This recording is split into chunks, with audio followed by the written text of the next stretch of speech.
Budget keyboards are getting out of hand. Ever since the release of the rainy 75, the budget scene for custom keyboards has been extremely competitive. Every company is just trying to beat each other in terms of prices and in terms of features. Realistically, this is a very good thing for the custom keyboard hobby in general because it makes it more affordable for the beginners who want to join the hobby and for those who just want to get a new board for themselves. I want to talk more about this topic, but I'll do that at the end of the video. But for now, the keyboard that brought me to this topic and what made me think of everything that I want to say is the Womier SK75. First up, let's talk about build quality. It's genuinely impressive how far custom keyboards from a budget price range have come. For $109, it is fully made from aluminum, comes with a beautiful mirror weight, and it sounds not too bad in its stock configuration. It's coming in at 1.8 kg or somewhere close to 4 pounds for the Americans. And to no surprise, it comes with triple mode connection, wired 2.4 GHz wireless receiver and Bluetooth with a 4000 mAh battery. The profiles of the keyboard come together really well. It really gives that custom keyboard look to it. Particularly, I really like the back profile and the side profile of the keyboard because it gives that custom keyboard vibe, not just a rectangular keyboard just sitting on your desk. And as you can see, it has that screwless design which has become really popular, so all the screws to disassemble the board are found at the front and none at the back. The keycaps pre-installed are the cherry profile double shot PBT keycaps. It's nothing very special, but it gets the job done, especially with the variety of colors they're offering.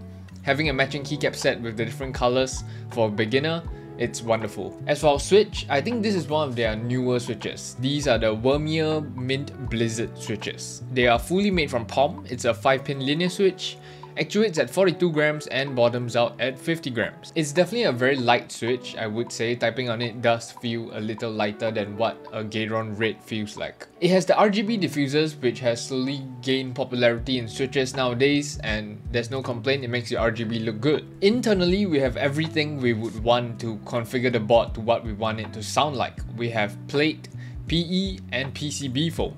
We have a clean PCB, south-facing, hot swappable.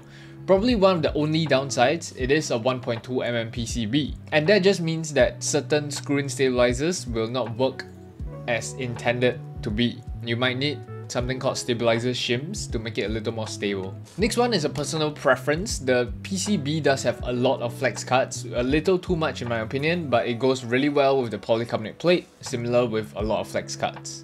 In terms of specs, we can't really complain much. It is literally like a perfect keyboard, and unless we start nitpicking on very minor things, then this keyboard does have flaws. But aside from that, for $109, whatever they are offering with this keyboard is exactly what I would want as a beginner. As for how it can be configured for the different sound signatures, I tried creating both a clacky and thocky build. For the clacky build, I decided to remove all the foam and maintain the switches as they are because the switches do give off a clacky sound profile. And with that clacky build, I wouldn't exactly recommend going fully foamless on a board like this. For I think due to the flex cuts, the PCB doesn't really sit very well without all the foam installed. Maybe minimally you would want at least a PCB foam at the bottom. But for the thocky build, this is where the board comes true. Like many of the recent releases, most of the keyboards tend to lean towards the gasket foam thocky sound profile that a lot of people love.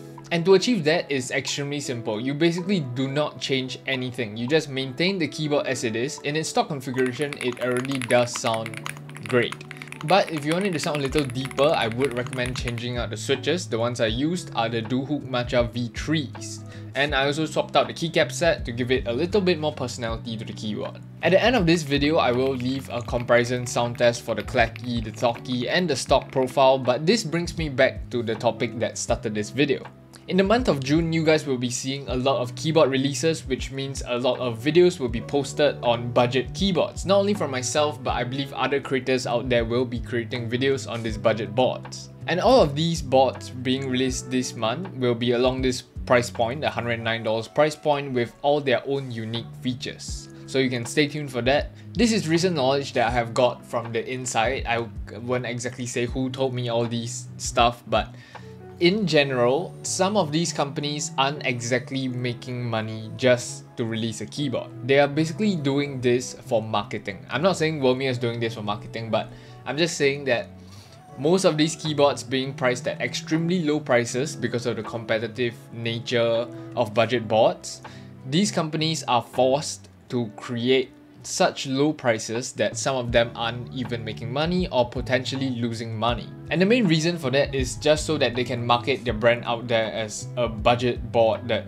is extremely good, like the Rainy 75. And for us consumers, it's really good. Like for yourself watching the video and you're interested in a budget keyboard, these prices are extremely affordable and extremely good for the whole hobby in general. But in the long run, I don't think this is very beneficial to all the keyboard brands out there, and I didn't expect myself to talk about cheap keyboards being too cheap.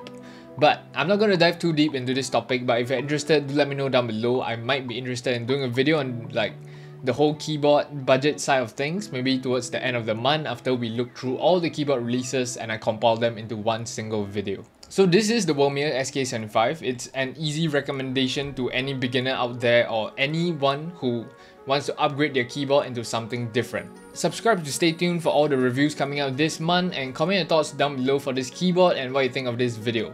Like this video if you enjoy keyboard content, and subscribe if you enjoy my content. I'll see you guys in the next one. Peace.